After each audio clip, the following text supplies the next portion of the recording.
my man Jim Messenger, he mentioned that the best team in BUCS, right, could hold their own against the national champions, as in the Titans. And when he said that statement, right, if we were in the studio and he said that statement, I would have done this. Right? And to me, that doesn't add up at all.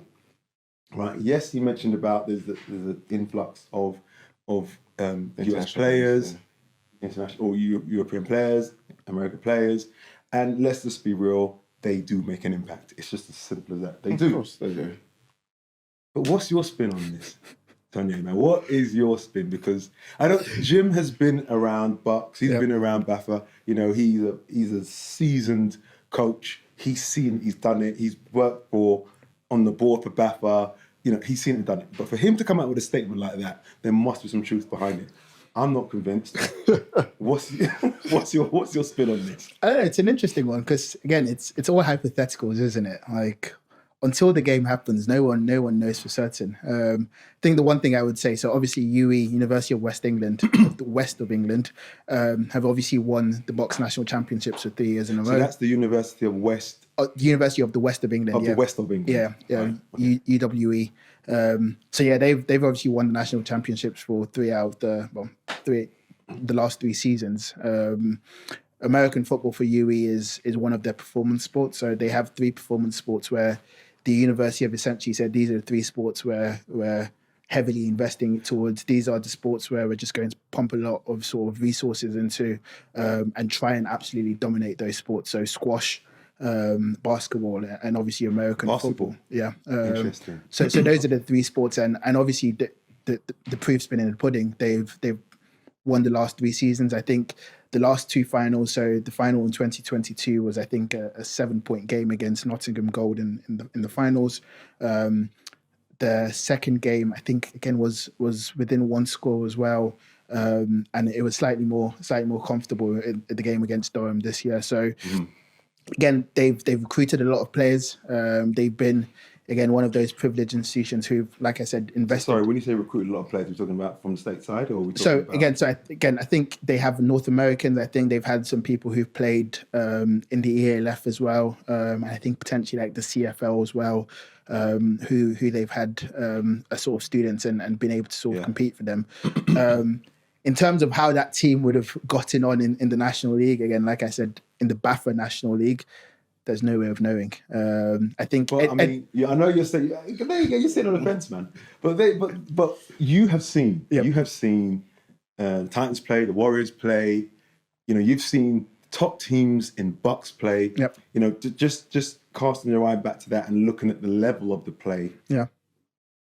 Is it getting closer? I mean, is it like? Are they on the same level? Give me a score line. Give me a score line. What do you think? It's hard to tell. I think for me, what I would say is Manchester are an incredibly well coached team. They have some really great coaches who I've sort of come across as well. So I've never played Manchester. They've got some great players there too. I've never played Manchester in an actual game. But I know their coaches and I know a lot of their players from sort of the GB setup as well. So yes, they have incredible coaching staff and some absolute ballers as well. Again, I've seen you play on multiple occasions. I honestly can't. I can't say. I think in terms of incredible matchups everyone would love to see, I think anyone would love to watch that game. I don't think it would ever happen. Again, these are just hypotheticals we're throwing out there, but I have no idea in terms of what that result would look like. It would be a good game of football for anyone to watch, I would say that. Okay. Well, you know what? He just don't want to say that. He's sitting on the fence, man. He's just sitting there hard, you know. And he's not even rocking. He's just sitting there with his feet up. Yeah, he's swaying hard.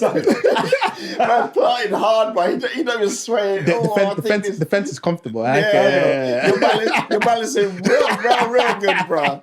We have to go and have a look. It's just we just say that to Jim. We've had invites now. Yeah. We've got to go and have a look, and we've got to, you know, definitely.